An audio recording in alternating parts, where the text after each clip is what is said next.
ये पूरी कहानी उसी के इर्द गिर्द है। एक हैरत अंगेज बैंक रॉबरी की कहानी है। जो बैंक रॉबरी के लिए जिस तरीके की प्लानिंग की गई वो अपने आप में भी बेहद हैरत अंगेज थी।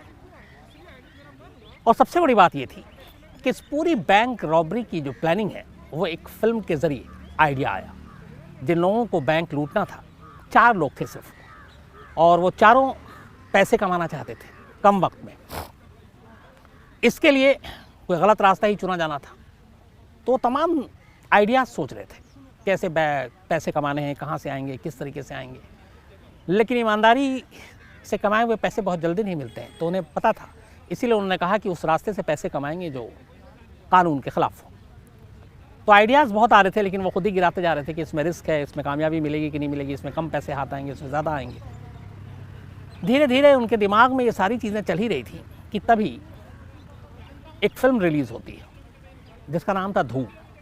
धूम के बाद उसकी कई और सीरीज़ भी आई और मैंने भी देखी सारी फिल्में, अच्छी फिल्म थी।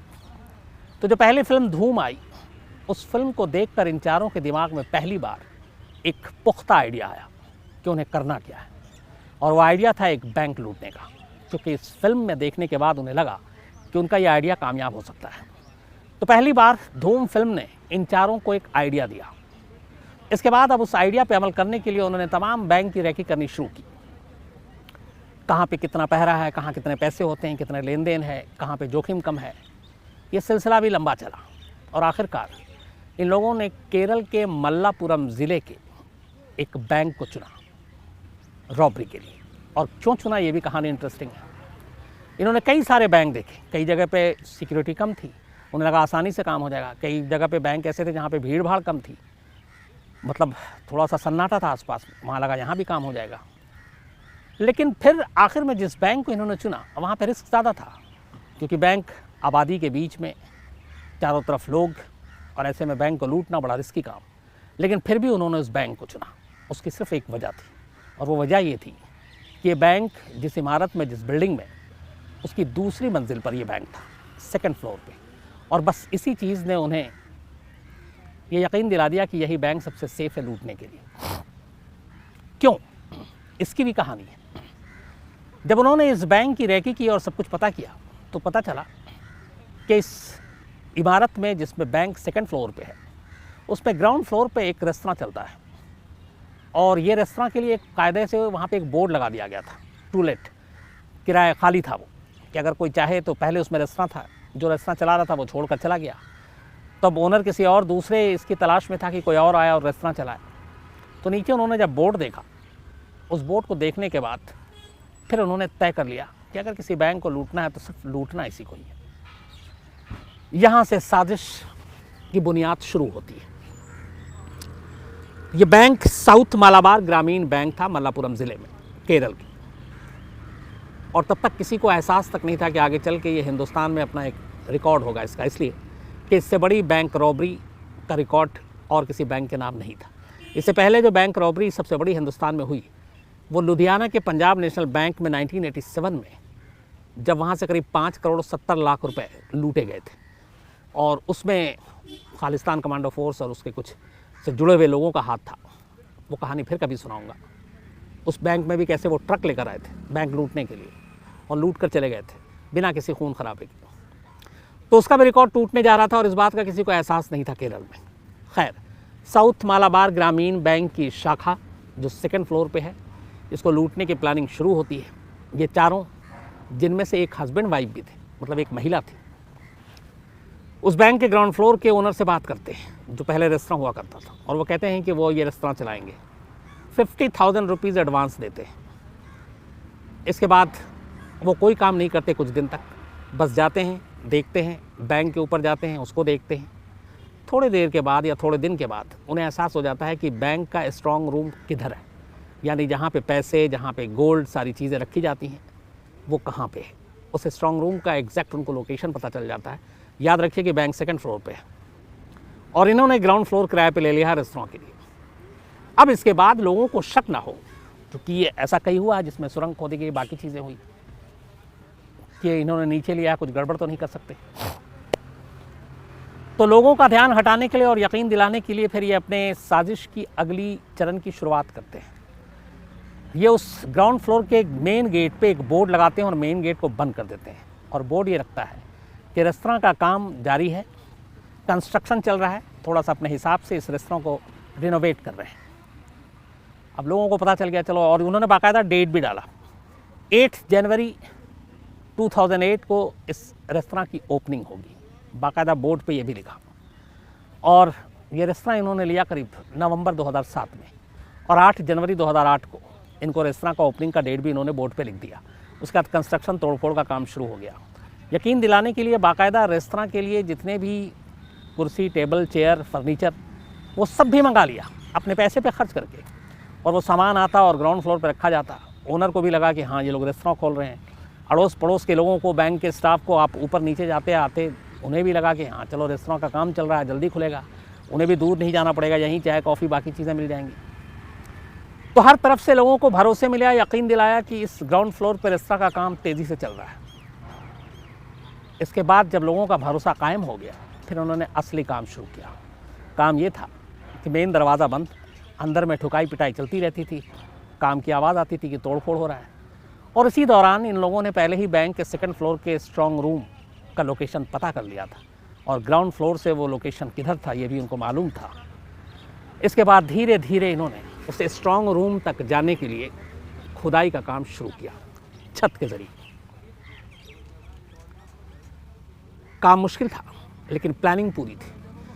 इन्होंने ये भी तय किया कि ये खुदाई जब होगी और आखिरी बार जब ये होल बनेगा और वहाँ तक पहुँचेंगे तो वो कौन सी तारीख होगी, ताकि ऐसा ना हो कि वक्त से पहले या टाइम क्या होगा बैंक बंद होने के बाद किसी को एहसास तक ना हो। धीरे धीरे काम चलता रहा, फर्नीचर आते रहे, कंस्ट्रक्शन की आवाज़ आती रही, लोगों को लगा रेस्तरां चल रहा है। दिन में कई बार बुलाकर अपना किसी और को कोई आकर देख भी लेता, वो भी भरोसे में आ जाते। बात आती रही, जाती रही।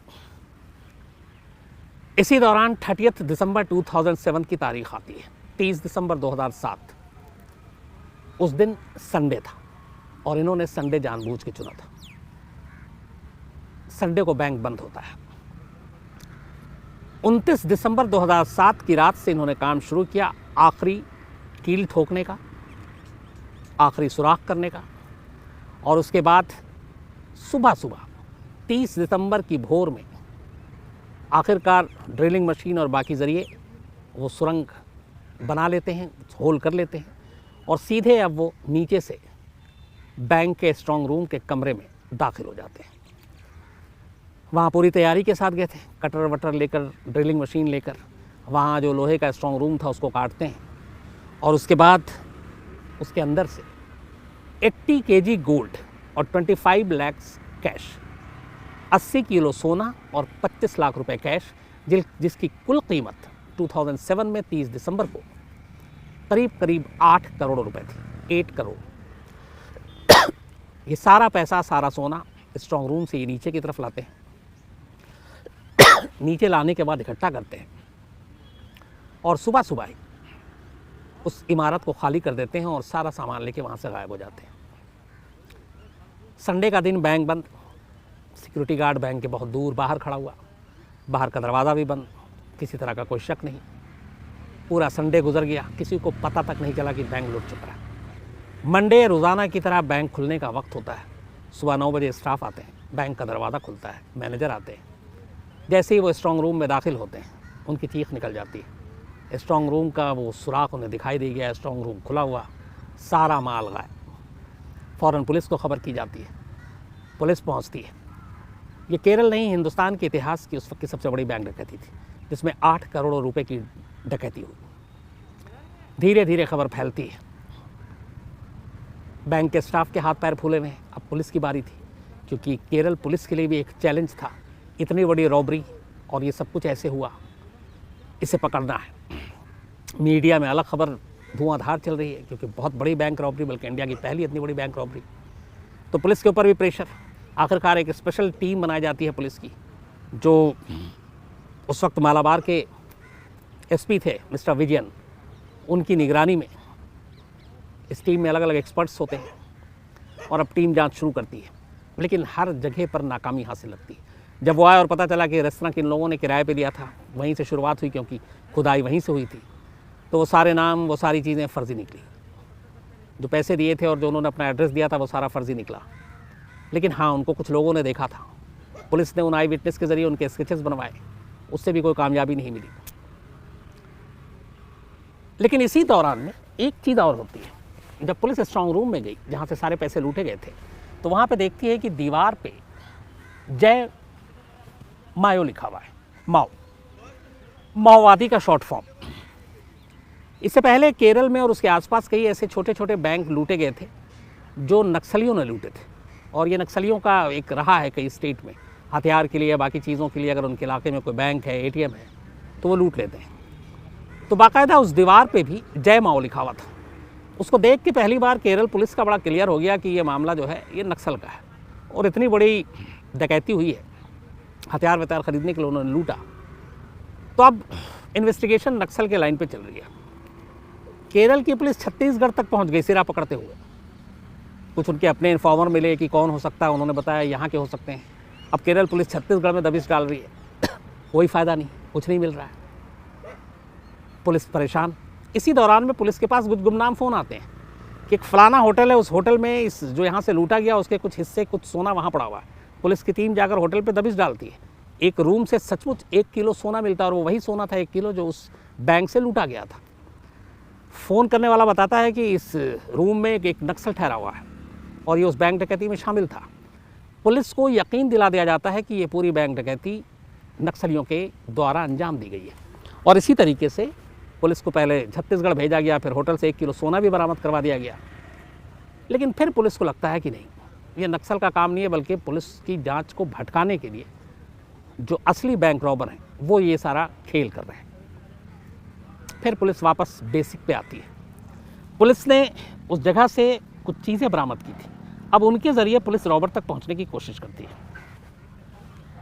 जिसमें जो चीज़ें ख़ास थी, जो पुलिस जिसके ज़रिए आगे बढ़ने की कोशिश कर रही थी, उसमें एक जोड़ी चप्पल जिस रेस्तरां को किराए पे लिया गया था, बल्कि सैंडल था वो लेडीज़, तो ये पता चल गया कि इसमें एक कोई महिला भी शामिल है। इसके अलावा पुलिस को शराब की कुछ बोतलें मिली, कुछ डेटोनेटर मिले जिनसे एक्सप्लोजन करके शायद जो बैंक का वो लॉकर था उसको तोड़ने की कोशिश की गई। इसके अलावा एक ब्लेड मिला टूटा हुआ जो ड्रिलिंग मशीन का था।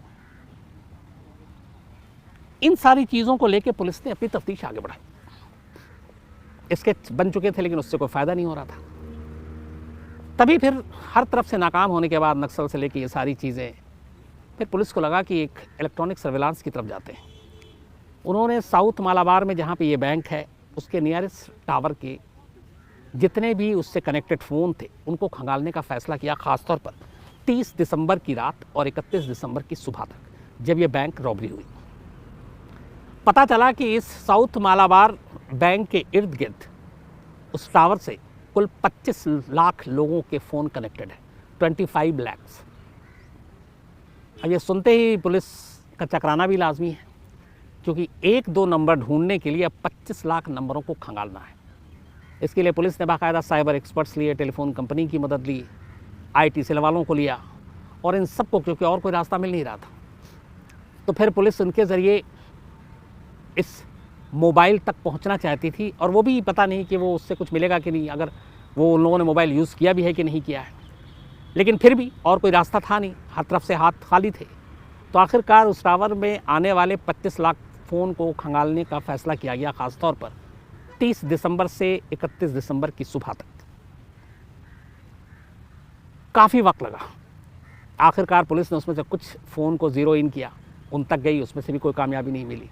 करते करते करते उन 25 लाख फ़ोन में से 24,99,999 फ़ोन पुलिस ने चेक कर लिया और सारे सही निकले, एक फ़ोन छोड़कर।